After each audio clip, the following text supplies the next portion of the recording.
Estimadas amigas, estimados amigos, muy buenos días, ¿cómo están ustedes? Aquí estamos en punto de encuentro de verano. Estamos en verano, estamos en febrero y tenemos la oportunidad de conversar en forma un poco más reposada con personas que han marcado la agenda durante el año, conocer más sobre sus opiniones y también conocer más sobre ellos. Y en esta oportunidad tenemos una persona a la cual hemos llamado por teléfono muchísimas veces durante el año, porque es una persona que se caracteriza por explicar la economía de una manera fácil. Estamos hablando con el economista Rafael Garay. ¿Cómo está, Rafael? ¿Cómo está, Joaquín? Muchas gracias por la invitación. Rafael está en un programa que se llama Buenos Días Mercado y Buenas Tardes Mercado. Son dos programas distintos en una radio amiga, como se dice. Y me imagino que esa faceta de comunicador, además de la faceta de economista, obviamente te ha ayudado para explicar estas cosas en sencillo. Así que vamos a conversar contigo. Tú, Rafael, estuviste estudiando afuera también. Bueno, yo te conozco además porque ingeniero comercial de la Universidad de Desarrollo. Así es, fuiste profesor mío y destacado en Concepción, por eso, ¿no? En Concepción, sí. Bueno, yo soy ¿Tú eres penquista? Sí, soy penquista. De hecho, hasta mis aventuras políticas han sido por Concepción, así que podemos hablar de eso también. Sí, también podemos hablar de eso también. Ya vamos a conversar de eso en un momento más. Pero nacido y criado en Concepción. Nacido y criado en Concepción y entrando a la Universidad de Desarrollo en la época que todavía no existía en Santiago. ¿Te acuerdas cuando ustedes habían hecho ese tremendo esfuerzo de emprendimiento educacional allá? La Universidad de Desarrollo se creó el año 90 en Concepción y después se vino a Santiago como en 2000. Así que tuvo allá 10 años primero en Concepción y obviamente también sigue en Concepción ahora y un tercio de los alumnos están allá. Pero tú fuiste alumno de ingeniería comercial en Concepción. Claro, y creo que fui como la tercera generación y mi hermana mayor fue la primera generación de arquitectura, así que estamos muy vinculados y grandes, digamos, componentes de mi familia han estudiado distintas carreras y algunos más chicos obviamente están todavía estudiando. Y después, entonces, ¿seguiste estudiando economía después de egresar de la Universidad de Desarrollo? Sí, saliendo de la Universidad de Desarrollo, primero fui a la Universidad Adolfo Ibáñez en Viña, en el programa full time que ellos tenían allá. Yo estuve estudiando allá y aproveché de tomar un intercambio. ¿Hiciste un MBA? Un MBA, el MBA, el International Program, programa internacional, que era un programa full time muy duro, 1.400 horas académicas, y ahí aproveché de tomar un primer intercambio a Copenhagen Business School en Dinamarca. Y ahí empecé como a mirar un poquito más el tema internacional, y ese fue el primer paso, y después ya volví a trabajar después de eso, y había que trabajar, porque esto fue crisis 98 cuando yo estudié, por lo tanto, crisis asiática, por lo tanto, después ya insertándome en el mercado laboral, inicialmente en universidades, partí trabajando después de una aventura en las .com, digamos, con Felipe Cubillos, que fue mi primer jefe, en cenegocia.com, entré a trabajar a la Adolfo Ibáñez con Pedro Regá, que trabaja en la Universidad del Desarrollo, en el área de los MBA de la Universidad Adolfo Ibáñez, y ahí ya desarrollé algunos años de carrera hasta tomar la dirección de marketing corporativo de la universidad. Oye, Rafael, ¿y en qué momento apareció esta faceta de comunicador? O sea, porque obviamente los economistas en general se caracterizan por hablar en difícil, y lo digo también como economista, pero yo me doy cuenta también porque también he estado más en las comunicaciones, entonces me doy cuenta cuando un economista está hablando que la gente no entiende nada. Sí. Pero en el caso tuyo no es así.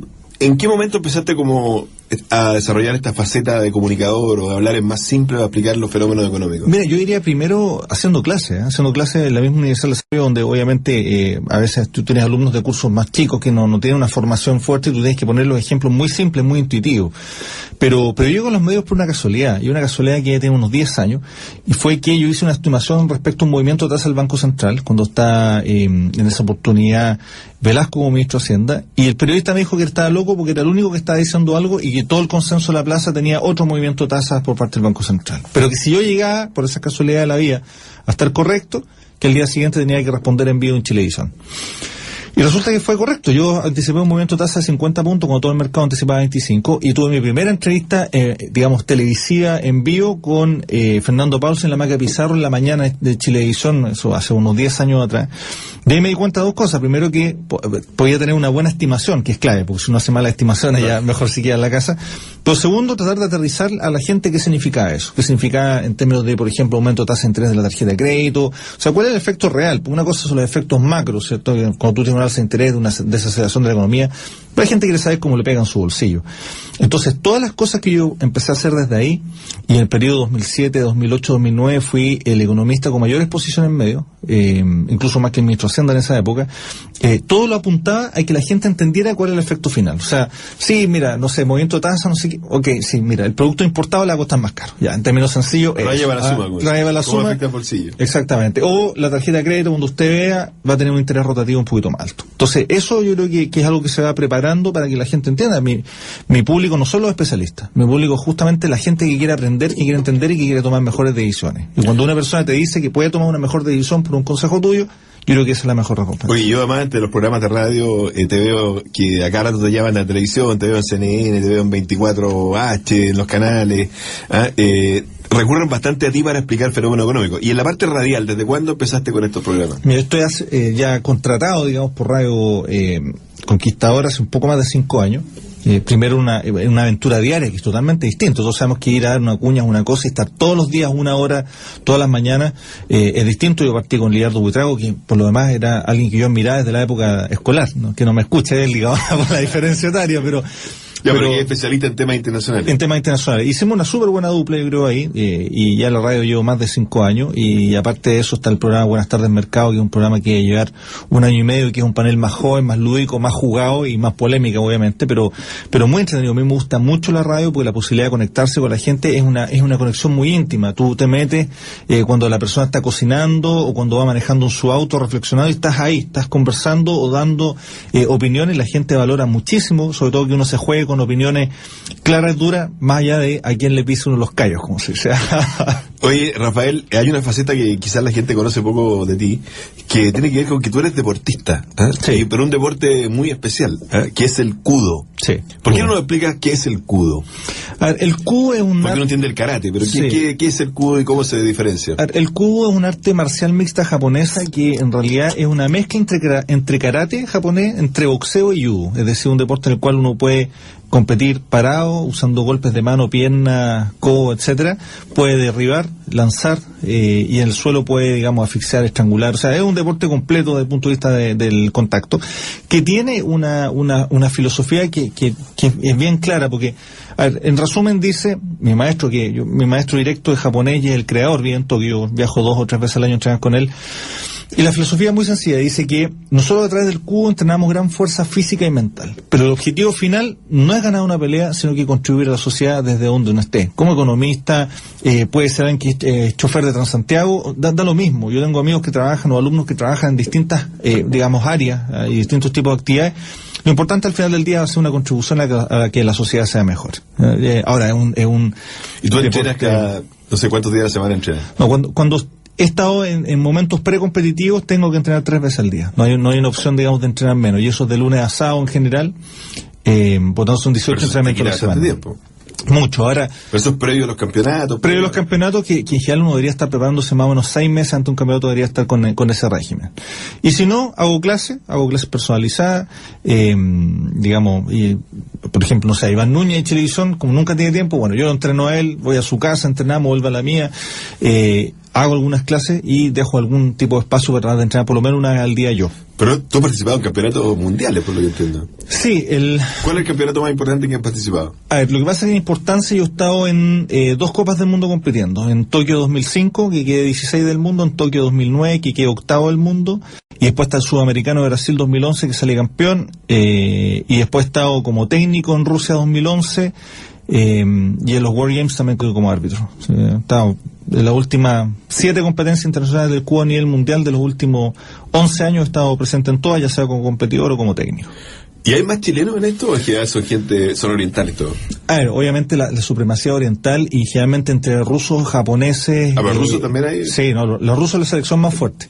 Pero entre rusos, japoneses, ucranianos y algunos europeos yo creo que son los equipos más fuertes, pero por ejemplo en el último mundial, que fue el mundial del 2014, en Tokio, un alumno mío se logró meter 3º al mundo. Y eso es lo máximo que ha logrado Sudamérica en torneos del mundo en kudo, pero eso muestra que ya tenemos mayor desarrollo. Y en el Panamericano de este año, el 2015 en Chile, donde yo fui árbitro, mis alumnos se quedaron, yo diría, como con el 70% de las copas. O sea, anduvieron muy bien en un entorno donde es un Panamericano, se venían competidores desde Estados Unidos, un equipo muy fuerte de Colombia, un equipo muy fuerte de Bolivia, Argentina, Paraguay, Brasil, y así todo nos quedamos con el 70% de las copas en la localidad. Hoy, Rafael, estamos conversando con el economista Rafael Garay.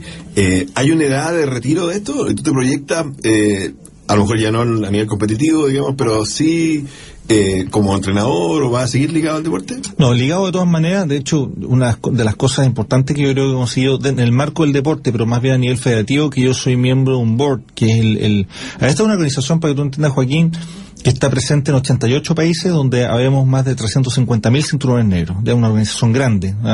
Y yo soy uno de los 6 directores mundiales, que hacemos reuniones en Suiza o en Japón. Es una especie de FIFA, guardando las proporciones. Pero sin la corrupción. Exactamente. Sin corrupción. Pero la FIFA de este deporte del judo a nivel mundial. Exactamente, y somos los que negociamos, por ejemplo, la incorporación del judo de los World Games, al judo de los World Games, y logramos que el año 2020 el judo debute como deporte invitado a los Juegos Olímpicos Tokio 2020. Sí, y eso es un gran paso, obviamente, lo máximo a lo que pueda aspirar, creo yo, un deporte amateur, es entrar a los Juegos Olímpicos y vamos a tener el debut, y previamente en el 2017 en Polonia vamos a estar en los World Games, ya como deporte oficial de los World Games, así que creo que hemos avanzado bastante en lo federativo.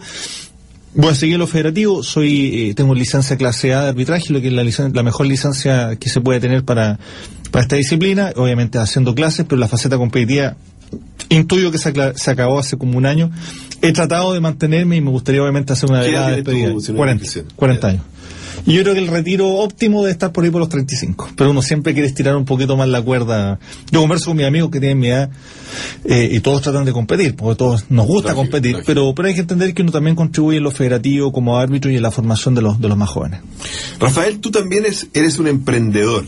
Lo decimos en momentos en que Chile necesita emprendedores, potenciar el emprendimiento. Y Chile ha desarrollado una serie de políticas públicas en favor del emprendimientos muy ligados a la tecnología. Nos van quedando 3 minutos de este primer bloque, pero ¿por qué no nos explicas así muy brevemente? Te veo que estás hoy día en un nuevo emprendimiento, no sé si estás nuevo hace tiempo, pero yo lo conocí hace poco, que se llama Think & Co. ¿Qué significa eso? Mira, Think & Co es una mini empresa que nació hace 10 años para hacer estudios de mercado, para clientes como Inchalán, por ejemplo, clientes industriales. Hace 7 años tuvo una primera migración y empezó a participar en la preparación de conferencias, fundamentalmente de economía, y a su vez se transformó también como una de las 3 patas que tiene Think hoy día en esa época un pequeño fondo de inversión. Hoy día es un fondo de inversión bastante respetable y bastante grande. Tenemos 3 áreas como empresa, como digo, una es una consultoría que es bien 360 en cómo miramos a la empresa, porque tenemos gente que analiza riesgos políticos, gente que analiza riesgos legales, regulatorios, otros abogados, cientistas políticos, y los que miramos desde coberturas de tipo cambio para exportadores hasta los que llevamos análisis económico internacional y nacional. Eso es una área. Después está el área de conferencias y formación, donde hacemos muchas charlas y conferencias específicas para empresas o instituciones públicas que nos solicitan, no sé, desde el Serviu hasta Banco Estado, lo que te puedas imaginar en la parte pública, hasta un montón de empresas en el ámbito privado, Colún, no sé, podría hablar de montones.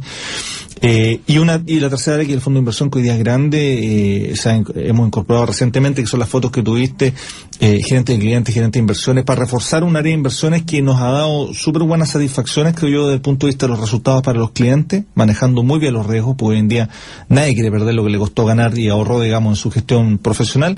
Pero hemos logrado 3 áreas sólidas que ya después de 7 años intensos, hoy día yo creo que hay un salto adicional con oficinas nuevas, con nuevo equipo, y eso obviamente que es satisfactorio, porque al final del día uno puede plasmar el espíritu emprendedor que nos enseñaba la Universidad del Desarrollo, y al final del día lo que siempre tú nos decías cuando éramos alumnos, uno emprende, genera un negocio, claro, primero es tratar de sobrevivir. Cuando uno tiene cierta escala, sigue siendo un pequeño, yo diría un negocio mediano, pero después tú generas puestos de trabajo. Es una pyme en cierto sentido también. Sí, es una pyme en cierto sentido, y tú generas puestos de trabajo y te das cuenta que antes, donde no había nadie, hoy hay 17 personas vinculadas, y hay oficina, y desde la empresa que tú contratas para el aseo o el estafeta, que era alguien que no tenía puesto de trabajo. Sí, exactamente. Entonces genera un efecto multiplicador que es interesante, y yo siento agradecido de poder haber llevado adelante este proyecto, y ahora estoy con muy buena gente, no sé, Lara Briceño, o Alexi Ose, o no sé, o Erwin Nido, no sé, hay mucha gente que hoy día está vinculada, que nos ha dado peso, cada uno ha sido destacado, creo yo, en sus áreas profesionales, son muy jóvenes la mayoría, creo que soy el más senior yo, pero se han abierto camino de buena forma, y en ese sentido creo que unirnos nos da una potencia bien interesante desde el punto de vista de lo que podemos ofrecer a nuestros clientes en estas 3 áreas. Estamos conversando con el economista Rafael Garay, vamos a tener que ir a una breve pausa y ya volvemos más con Punto de Encuentro de Verano en Radio Agricultura. Si cuando estás viendo una película por internet lo único que ves es loading, es porque a tu conexión le falta fibra. Resuelve el problema y cámbiate a la fibra óptica de GTD Manquehue, la mejor del país, de acuerdo al índice de velocidad de proveedores que entregan el. Volvemos con Punto de Encuentro Verano, estamos conversando con el economista Rafael Garay. Rafael, antes de entrar a la parte económica, que es lo que nos convoca, la economía chilena hoy día, tú también has hecho algunas incursiones en política. Sí. En tu región, que es la región del Biobío. Te vimos ahí como candidato a senador, representando un poco a Marco Enrique. ¿Cómo fue eso y dónde te inclinas tú políticamente? A ver, Sí, efectivamente, bueno, todo un desafío senatorial que era bien interesante, que fue una casualidad. Fíjate que, para contarte la anécdota, porque creo que es bien sabrosa, fíjate que yo un día en la Red TV estaba conversando con Camila Vallejo, fuera de micrófono, después le iban a entrevistar a Camila ella. Vallejo claro, la diputada del partido... Actualmente diputada, diputada, en esa época todavía no era diputada. Y fíjate que pasó lo siguiente, yo estaba reclamándole a Camila, que la conozco, me llevo bastante bien con ella, que la nueva mayoría estaba llevando a Escalona en mi región. Entonces le dije, oye, yo soy local, si Escalona queda fuerino, confirma su participación, yo voy a inscribirme para que no gane. Pero fue una conversación de pasillo. Sí. Y la Beatriz Sánchez, la periodista, escuchó esto. Entonces me estaba preguntando de economía, coyuntura, y dice, oye, te quiero cambiar de tema. Yo pensé, dentro del marco de la economía, me dijo, ¿cuáles son tus aspiraciones políticas? Me vio, pero frío y al aire y en vivo. Yo le expliqué que toda mi familia era de Concepción, que efectivamente mis amigos, abuela, tíos, estaban todos allá, y que no nos gustaban los candidatos ya afuera que permanentemente se envían, y que si el senador Escalona confirmaba, yo iba a confirmar mi candidatura para competir. Y es cierto, competí, independiente, apoyado por Marco Enrique, porque no milita en el partido. ¿Pro en ese momento? El PRO, pero... No existía el PRO todavía. No, existía, pero en realidad no era candidato el PRO. Ahora, es cierto también, y en eso yo fui muy sincero una vez en un programa que me preguntaron, yo siento que con el paso del tiempo se me fue desdibujando el líder del PRO. La verdad, teniendo una amistad con Marco, que probablemente ahora está bastante más en entredicho, pero hay varios temas que me fueron desilusionando y al final del día competí en esto solo. Obtuve mi objetivo, el senador Escalona no fue electo, no lograron doblar. ¿Hiciste una campaña en serio? Sí, en serio. A ver, piensa tú, Joaquín, que se rompió un doblaje histórico, el doblaje histórico de la concertación a nueva mayoría. Es verdad, había 2 senadores de la nueva mayoría, y ahora fue elegida Jacqueline Farley Cervelli, claro, y el senador Navarro. Los cálculos eran que si yo no competía, digamos, senador Navarro con senador Escalona deberían haber sumado 67 puntos. Y por lo tanto, la duplicaban y se hubiese perdido, en este caso... No podrá discutir después si eso era lo mejor o no, digamos, porque Escalona yo no tengo un problema personal con él. Yo creo que fue un senador que aportó mucho y tiene mucho que decir en política. Probablemente, si uno dice los 25 políticos más importantes de los últimos años, va a estar siempre en la lista. Sí.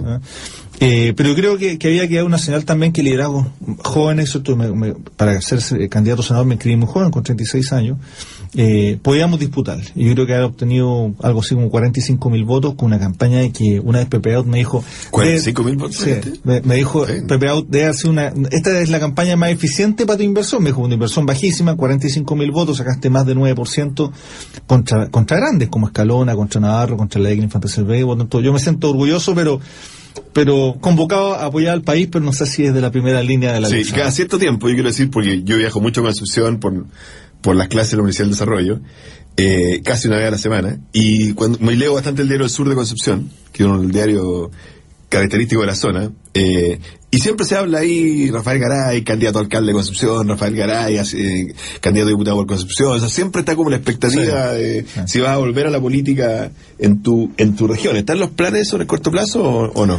Para ser sincero, yo lo he analizado una potencial candidatura. Creo que la alcaldía de Concepción está pasando momentos complejos, ¿cierto? Hay muchas acusaciones, la Contraloría por de pronto está sobre la alcaldía, y hay muchos candidatos que se levanta por estos días que me hace por lo menos pensar que hay una opción. Igual la hemos analizado, digamos, desde el punto de vista de la encuesta, hay una opción de disputar, pero no sé, y el cuestionamiento va más bien por saber desde dónde uno puede aportar más. Si por de pronto yo te podría decir, yo creo que por ejemplo en temas país como la reforma tributaria, yo siento que discutiendo y debatiendo en la Comisión de Hacienda del Senado puede aportar mucho más de lo que quizás podría aportar en otros temas. Está todo el tema de pensiones, que yo creo que hay que ir dando la pelea ahí. Por lo tanto, no sé si la alcaldía podría hacer eso. Estoy evaluando y tal como me comprometí en marzo voy a dar una respuesta.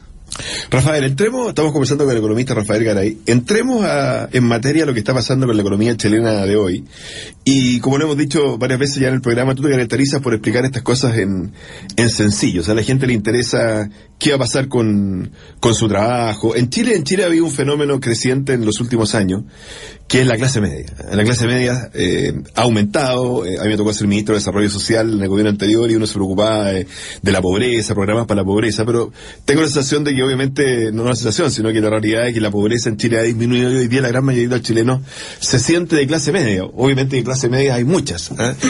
Se habla de clase media emergente, aspiracional, clase media típica, clase media baja, clase media, clase media alta. Pero hoy día el grueso de la población se siente de clase media.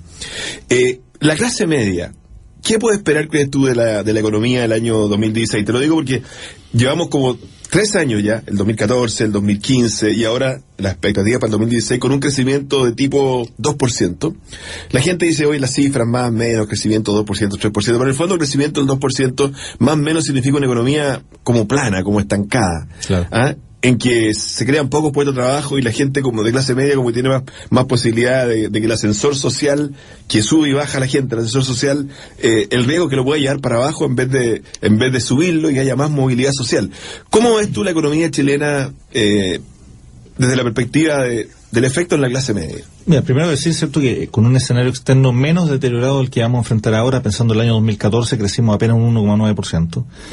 Falta la cifra final, pero el año 2015 crecimos un 2,1%, cierto, que es marginalmente superior, pero con baja base de comparación, lo que vale un mal rendimiento. O sea, 1,9 en el 2014 y 2,1 en el 2015. Claro. Pero mi estimación, que se aleja por ahora de lo que dicen los analistas, y obviamente me alejo mucho más de lo que dice Hacienda, es que durante el año 2016 nosotros deberíamos crecer en un rango entre 0,4 y 1,4%. No creo que vayamos a salir de ese rango bajo ningún punto de vista. Eso es más bajo que las estimaciones mucho más bajo de la mayoría de los economistas, que otra vez apuntan a tipo 2%, ¿no? Claro. Ya el ministro Valdés dijo en todo caso en Davos que su estimación preliminar de algún tiempo atrás, que hablaba de 2,7 para el 2016, no se iba a poder cumplir.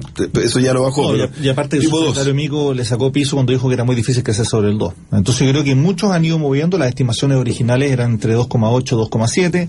Hoy día ya los analistas están hablando de 2,1. Economistas como Sebastián Edwards ya habla de bajo 2%. Y luego se ha consolidado una tendencia en ese rango, 0,4 a 1,4, lo que es una mala noticia. Ahora, ¿y qué significa eso para la gente? Claro, ¿cómo le afecta a la gente? Bueno, yo creo que el efecto de resiliencia, resistencia al mercado laboral se va a acabar este año. Cuando estemos hablando de trimestres móviles tipo mayo, junio, julio, resultados lo vamos a conocer en agosto, pero vamos a estar hablando de desocupaciones sobre 7%, claramente. Y eso, obviamente, todos esos puestos de trabajo son o pérdida de puestos de trabajo son complejas en un entorno que salían datos durante el fin de semana que muestra que esta misma clase media está en su momento más alto endeudamiento desde que hay medición, que es el año 2008. Por lo tanto, enfrentar procesos de mayor desocupación con alto nivel de deuda es un estrés para la economía. Y un estrés para las familias. Y especialmente para las familias, ¿cierto? Y desde ese punto de vista yo creo que este año va a ser un año duro. Quizás el año 2017, producto de la activación de las concesiones, uno va a tener un primer semestre 2017 un poquito más débil y un segundo semestre mejor, pero el año 2016 yo creo que va a ser un año duro, un año complejo desde el punto de vista del empleo. Hay que ser cuidadoso con el endeudamiento, porque quizás uno se va a poder endeudar, pero a tasas crecientes, ¿cierto? Producto de los niveles de riesgo. Yo tengo más deuda, pedir deuda adicional me cuesta más caro, y eso obviamente significa que el gasto financiero de las familias va a ir creciendo. Entonces, gasto financiero creciendo en un contexto de menor ocupación es un cóctel que yo diría. Cuando tú hablas de gasto financiero y de endeudamiento, te estás refiriendo más que nada a las tarjetas de crédito, a las tarjetas Presto, Líder, claro, tarjetas de créditos de consumo. ¿A qué te estás refiriendo? ¿Es la suma de todo eso? Es la suma de todo eso, porque los créditos de consumo van a ser más caros, aparte que hay un proceso de desbancarización también que no es menor, a las tasas de las tarjetas de crédito bancarias, tasas de las tarjetas de crédito vinculadas a multitienda o cadenas de retail, supermercado, etcétera. Todo eso va a costar más caro endeudarse. Y si los ingresos se ven golpeados, ya sea porque tú tienes un ajuste con la empresa, desde el punto de vista de bajar tus ingresos para no perder el puesto de trabajo, o derechamente pierdes el puesto de trabajo, te encuentras en un escenario que yo creo que es complejo. No hay que ser fatalista, pero sí hay que reconocer de que si no pudimos crecer más de un 2% con un escenario externo favorable y precio del cobre a 2,7, 2,8, con el precio del cobre a 1,96, 1,97, y con todo lo que está pasando con China especialmente, pero también, por ejemplo, con Brasil en nuestro vecindario, con Argentina que este año debería contraerse un 1%, Brasil debería contraerse 2,5 más o menos, obviamente pone Brasil está en recesión. Brasil está en recesión, y fíjate que si tú tomas, Joaquín, el bienio de 2015-2016 probablemente va a ser el mejor bienio para la economía en 70 años. Ahora, te doy un dato para traerlo a la realidad de Chile. Cuando uno analiza todo el volumen de exportaciones e importaciones Chile año 2015, tú te das cuenta que tenemos el peor volumen de comercio internacional de los últimos 30 años. Entonces, todos dicen, no, pero esto se compensa con tipo de cambio. No se compensa con tipo de cambio. Las exportaciones han caído, las importaciones han caído, tenemos menos ingreso de divisas, más o menos por 4.400 millones de dólares, y eso pone el último desafío, y el último desafío es cómo el gobierno va a sustentarle gasto. Entonces, con una reforma que recauda menos, en el caso de la reforma tributaria de lo estimado, no en pocos millones, en 2.000, 2.300 millones de dólares menos de recaudación, que es lo que va a pasar con la reforma, porque la reforma está mal hecha, y esa cuestión hay que decirla. Con una serie de reformas laborales, por ejemplo, hoy día está muy entrampada, pero más allá, con la incertidumbre que tú generas con un proceso constitucional de 4 años, a mí me parece irresponsable un proceso constitucional de 4 años, son 4 años de incertidumbre, 4 años donde tú no tienes claramente qué va a pasar, por ejemplo, con rol subsidiario del Estado, o qué va a pasar con garantía constitucional de los derechos de propiedad. Más allá y en ese contexto, en general, los inversionistas dicen, esperemos, veamos cómo va a salir esto, y no meto la plata, o por último me voy a otra parte, o guardo la plata, pero fíjate, no por el mismo tema tanto. de los fondos de inversión, a mí me da una visión muy clara respecto a lo que pasa. Y lo que pasa es que muchos inversionistas que están preocupados, en vez de invertir, por ejemplo, en una ampliación de planta local que puede generar puestos de trabajo, mayor capacidad productiva, dice, tomo estos recursos y sabes que prefiero invertirlos por ahora fuera del país. Entonces, son cosas que obviamente van a afectar el desempeño de la economía durante el año 2016 y también después de 2 años de caída de la inversión. En el año 2014 la inversión cayó muy fuertemente, un 6,1%, y el año 2015 falta el dato de cierre, pero la inversión yo estimo que debe haber caído como 1,8%, en un contexto de mayor deuda fiscal, en un contexto de déficit fiscal de 3,8% del PIB, que ya me parece altísimo.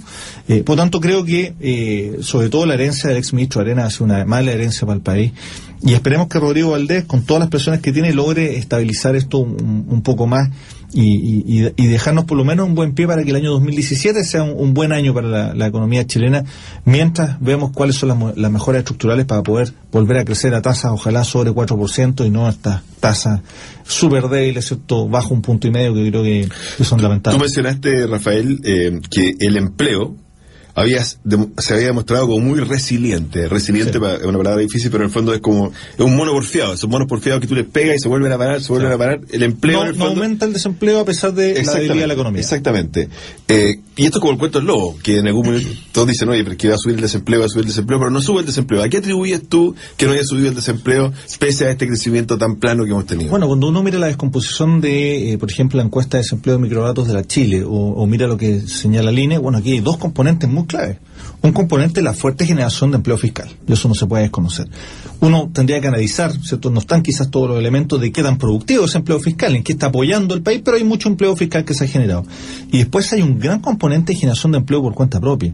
Pero eso no es el emprendimiento tradicional, ese es una cuenta propia de subsistencia. Sí, el trabajo en la calle, o sea, el número de gente que trabaja en la calle subió mucho. Entonces, eso es subsistencia. Eso es un vendedor ambulante, una persona que vende exactamente, las micro, el que ilustra zapatos, el que vende las micro, el que tiene algún pequeño puesto de comida, ¿te das cuenta? Pero eso tiene que ver mucho con subsistencia. Hay gente que no está encontrando espacio en, digamos, el mercado de trabajo tradicional, y por tanto, esos 2 componentes sostienen mucho la variable, de decir, ok, están 6,3, 6,4, no sube.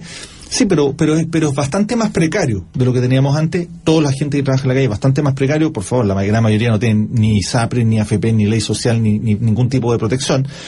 Y el empleo fiscal, perdón que diga, pero también es muy precario, porque todos sabemos que el fisco es uno de los peores empleadores y que se caracteriza por una gran contratación de personas a boletas de honorario, ¿cierto?, que nunca cumplen la ley, por lo tanto las tiene 2, 3, 4 años de honorario, y esa es la lógica, lamentablemente, con daño previsional a esas personas. Por lo tanto, también sigue siendo precario. Entonces, de ahí que se pudo sostener durante un periodo de tiempo, pero con menor gasto fiscal, si es que menor gasto fiscal, porque ya están hablando de una expansión del 7%, te va a costar mantener el componente público, y una economía más lenta va a significar menores transacciones para el componente de esta misma gente que vende productos o servicios en la calle, y eso va a hacer que esa cifra aumente. Oye, y estamos terminando el segundo bloque, nos queda 1 minuto, pero dentro de los sectores productivos, la construcción aparentemente es la que más ha sostenido el empleo, digamos, y la actividad durante el año 2015. Absolutamente, la construcción genera más o menos 880.000 puestos de trabajo, y tomó todo este boom, ¿cierto?, del cambio tributario. Claro, de que iba a venir el IVA, que iba a venir el IVA. Entonces mucha gente compró durante el año 2015. Así es, se adelantó mucho, ¿cierto? Tuvimos incluso en venta casi departamentos, si no me equivoco, el mes de agosto, y también el mes de octubre, niveles récord desde que existen mediciones, expansiones del 40% de las ventas. Ahora, eso es un estacional que está llevado a esta modificación tributaria. Pasado eso, lo que tú vas a tener, obviamente, que todos estos proyectos que se adelantaron y se vendieron no van a existir, y ahí vas a estar liberando probablemente mucha gente. Algunas estimaciones de la Cámara Chilena de Construcción hablan de 18% de liberación de trabajadores, Eso significa, si lo redondeamos en un 20, pensamos, ok, son 180.000 personas. Si haciendo un cálculo rápido, puede ser menos, pero solamente para poner en contexto. Entonces, si el sector fiscal durante el año 2015 absorbió 77.000 trabajadores y la construcción te liberara 180.000, claramente no te calza la cifra. Bueno, vamos a tener que ir a una pausa y seguimos conversando con Rafael Garay en Punto de Encuentro de Verano. O sea, cuando estás viendo una película por internet. Vamos entonces a nuestro último bloque en Punto de Encuentro de Verano. Estamos conversando con el economista Rafael Garay. Rafael, cuando se habla del cobre, la caída del precio del cobre, China, siempre se habla del precio del cobre, pero también hay otra variable que es el precio del petróleo. El precio del petróleo también ha bajado mucho. Sí. Se habla que el precio del petróleo ha caído un tercio del que era. El precio del cobre ha bajado a la mitad del que era. Sumando y restando, ¿cómo nos afecta el escenario externo? Porque nos perjudica por un lado, pero nos favorece por otro lado. Sí, a ver, algunos dicen que esto se compensa perfectamente, es decir, que la caída del precio del cobre es compensada por la caída del precio del petróleo desde el punto de vista de los términos de intercambio, por tanto, el país lo que no le ingresa por cobre no se lo gasta en petróleo, pero eso no es exactamente así. En el fondo, una caída de 100% pongámoslo de esta forma, una caída... ¿A la mitad? Sí, una caída de 40% del peso del cobre, del petróleo, le alcanza a compensar una caída del 10% del precio del cobre. Eso es. Así es. Exactamente. Entonces, es 1 a 4. O sea, nos pega mucho más la caída del precio del cobre que lo que nos favorece la caída del precio del petróleo. Absolutamente. Y se produce un proceso de aceleración, porque tú sabes que por cada centavo promedio que cae el precio del cobre, el fisco deja recibir más o menos 40 millones líquidos, ¿cierto? Pero eso hasta cierto punto, porque hay un cierto punto que pasa lo que dice el ministro Valdés, que ya no es que pierdas 40 millones, que ya no tienes ingresos. Cuando él habla que la construcción de Codelco este año y de la gran minería en general va a ser cero, pero tú sí vas a tener gasto en petróleo igual. Y lo otro es que hay una compensación falsa, porque estamos hablando de nivel de agregado. Claro, a nivel de país, incluso si fuera neteado, la gente no lo percibe. ¿Y por qué? Porque tenemos un pésimo mecanismo que es el mecanismo de estabilización de los precios de combustible, más conocido como honestamente célebre, MEPCO, que impide que esto se vaya al cliente. Entonces, cuando tú miras y tú vas a la bencinera hoy día, y dices, bueno, el petróleo de verdad, el barril está a 31, pero yo lo estoy pagando... Y tú a 100 en un momento. Claro, pero nosotros lo estamos pagando a $86 el barril. Eso es lo que estamos pagando en precio. Nosotros deberíamos tener un precio, dependiendo del octanaje, como tú quieras medirlo, hay distintas formas, pero entre 80 y 150 pesos menos por litro. Eso es lo que quería pagar el consumidor retail que va a la bomba de benzina a llenar el estanque del auto. No se ha transferido. El ministro Arenas en un momento bajó de una sola vez 68 pesos más o menos el precio de los combustibles.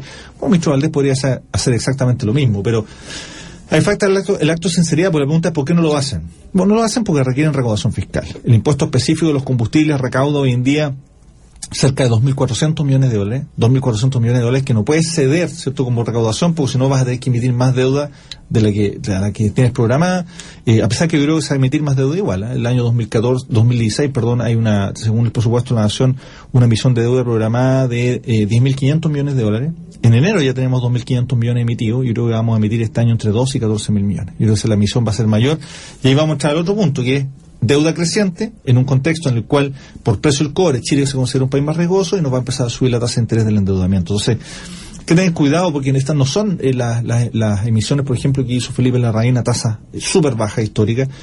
No son las primeras emisiones de deuda que hizo el ministro Arenas cuando todavía estaba el precio del cobre sobre T, ¿cierto?, que también fueron bajísimas. Cuando tú enfrentas un cobre a 2 y a que tu stock de deuda pública creció, obviamente vas a acceder a tasas más altas y eso tampoco es una buena noticia. Los inversionistas extranjeros te empiezan a mirar con un poquito más de cuidado. Claro, sobre todo cuando eres, en teoría, cierto, mono exportador y el precio de tu producto exportable, tu commodity se cayó. Y se cayó muy fuerte. Rafael, siguiendo con este tema del cobre, el petróleo, ¿cuál es tu pronóstico respecto a lo que va a pasar con el precio del dólar? Porque el precio del dólar ha subido mucho. Ya cruzó la barrera de los 700 pesos ya hace tiempo y se mantiene bien por sobre esa barrera. ¿Qué crees tú que va a seguir pasando con el precio del dólar? ¿Va a seguir subiendo? ¿Se va a estancar? ¿Va a bajar? Y que nos explique un poco, porque obviamente cuando sube el precio del dólar a este nivel, hay sectores que se ven perjudicados y hay sectores que se ven favorecidos. Sí. ¿Ah? Cuéntanos un poco eso. Mira, yo diría que por efectos de diferenciales de tasa de interés con Estados Unidos, por baja el precio del cobre, etcétera, a pesar que pueden haber disminuciones de corto plazo, la tendencia del precio del dólar es al alza. Y esa tendencia debería cortar los 7.47, incluso 7.50 hacia arriba durante este año. ¿Tanto? Recordemos, el precio más alto registrado en el mercado local de dólar fue 7.57. ¿Cuándo fue eso? Eso fue el año 2003. Podría recuperar y llegar a esos niveles de todas maneras por diferenciales de tasa y por caída del precio, digamos, del cobre. Ahora, ¿eso qué significa? Bueno, en general que los importadores se han afectado, los exportadores se han beneficiado. ¿En qué lo percibe la gente? Bueno, el televisor importado le cuesta más caro, la electrónica cuesta más cara, ¿cierto? Todos los productos importados cuestan más caro. Aunque la tecnología ha ido bajando los precios de sus productos. Ha ido bajando, sí, eso es cierto, pero con un alza fuerte, por ejemplo, donde tú no tienes un ajuste rápido es en automóvil. Y eso se transfiere rápidamente a precios. Y en los automóviles se ha notado la caída en la venta. Y se nota mucho ahí, te das cuenta, porque ya cayeron las ventas en el año 2015, se espera que nuevamente vuelvan a caer el año 2016 y hay un efecto de tipo cambio ahí que es imposible de eludir. Pero fíjate que hay un detalle que cuando uno hace el análisis dice exportadores ganan, importadores pierden, hay un análisis que a mí me gusta hacer que es un poquito más sofisticado. Yo conversaba con los exportadores de nueces.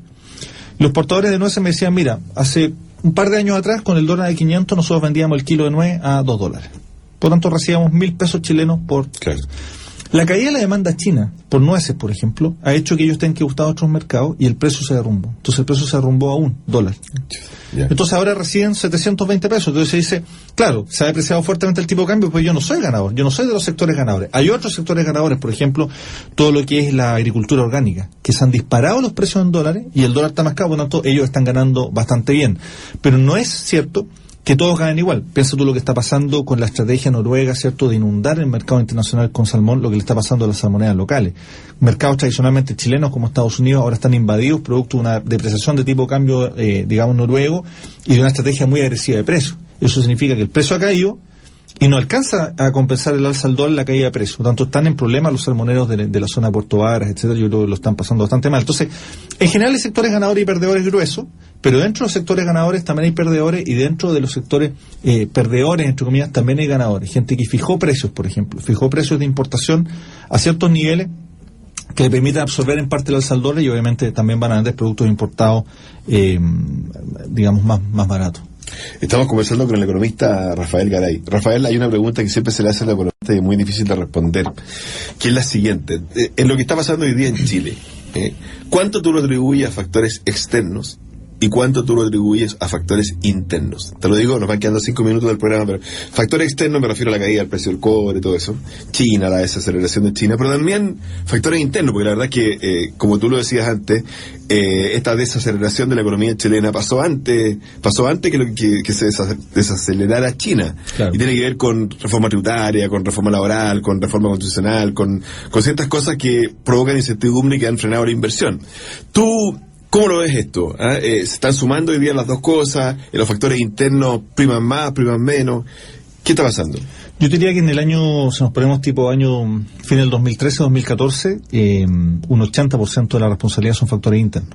Pues tú tenías peso del cobre sobre 3, tú tenías una demanda china que nos mostraba fatiga sobre 7% en general como crecimiento, tenías recuperación de ciertas economías europeas que estaban complicadas, pero tenías una gran incertidumbre interna, que tiene que ver con reformas que, a mi entender, muchas han sido mal hechas, con un debate muy áspero, muy polarizado en la coyuntura local. Ese era el momento donde, si lo hubiésemos hecho bien internamente, podríamos haber sobrevivido mejor desde el punto de vista, por ejemplo, del crecimiento. Hoy en día, con Brasil, Rusia, China con problemas, con una India que no compensa, voy a explicar a ti por qué no compensa a India, tú tienes una cosa más equilibrada. Yo creo que sigue existiendo una mitad de componente interno donde lo hemos hecho mal como país, hemos sido incapaces de llegar a buenos acuerdos, hacer buenas reformas, pero el componente externo está cobrando mayor importancia hoy día. Pero tú tienes grandes economías, en el caso de Brasil, que es el 50% del PIB latinoamericano la tienes recesiva. Y tienes Argentina, que también es una economía grande, que también, producto de 12 años de malas políticas, ¿cierto?, de los gobiernos anteriores, es una economía que también está levemente, pero está recesiva todavía, y yo creo que a Macri le va a costar bastante poder levantar esto. Ahora, existe la creencia popular, en estos los foros, yo lo escucho siempre, y dicen, no, pero esto todo lo va a compensar India con un crecimiento. Bueno, exactamente, esa es la gran esperanza. Claro, pero hay que ser bien claro en esto. India representa hoy día como tamaño de economía apenas el 15% del PIB de China. Es una economía muy chica en relación a China. O sea, si llega a crecer... Claro, el número de personas es muy grande también, porque obviamente China son, no sé, serán 1.500 millones de personas y India un poquito menos, pero... Claro, se supone que la va a pasar. Claro. Pero en términos del tamaño de la economía, es una economía que es apenas el 15% del PIB chino. Por tanto, pensar que existe una compensación o sustitución rápida, natural, entre China e India para efectos de Chile, no es así. Chile sigue exportando $1 de cada $4 a China, India es una economía que no va a absorber rápidamente, aunque crezca a tasas del 10% antes de 10 años, va a seguir siendo irrelevante.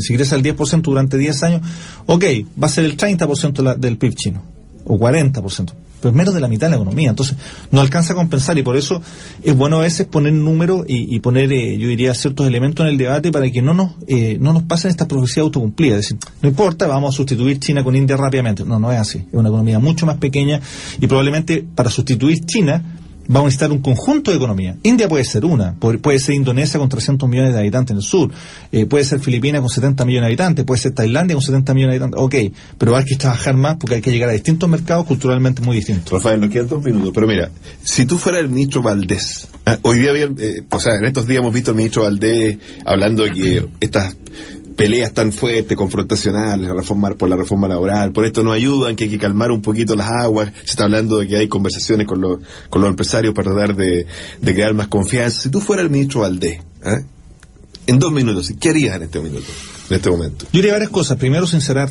lo máximo posible el debate y reconocer que este año no vamos a crecer 2%, porque si no se hace no creíble lo que dice el ministro, y eso es muy malo porque el ministro de Hacienda tiene que gozar de máxima credibilidad.